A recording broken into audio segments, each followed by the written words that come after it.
Reaksi Lady Nayoan soal Syahnaz Sadiqah yang tak kunjung minta maaf. Terungkap reaksi Lady Nayoan soal Syahnaz Sadiqah yang tidak kunjung minta maaf padanya setelah berselingkuh dengan Randy Kejaernet. Bahkan hingga Randy Kejaernet dan Lady Nayoan menjalani sidang cerai perdana pun belum ada kata maaf dari adik Raffi Ahmad. Kendati begitu menurut Lady, itu merupakan urusan Syahnaz dengan Tuhan, sehingga tidak ingin ambil pusing. Itu urusan dia sama Tuhan, kata Lady di YouTube Cumi Cumi, dikutip Rabu, tanggal 19 Juli tahun 2023.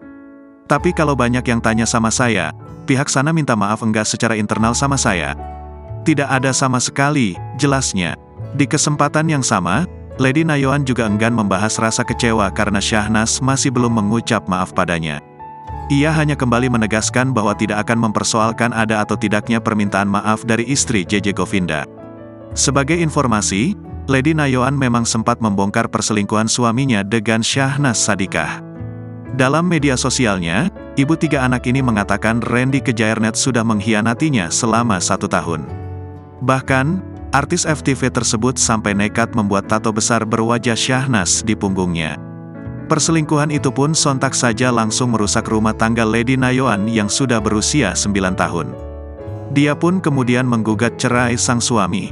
Padahal, Randy Kejaernet masih ingin mempertahankan rumah tangga mereka. Di sisi lain, pernikahan Syahnaz Sadiqah dengan JJ Govinda tetap bertahan meski adik Raffi Ahmad ini ketahuan selingkuh.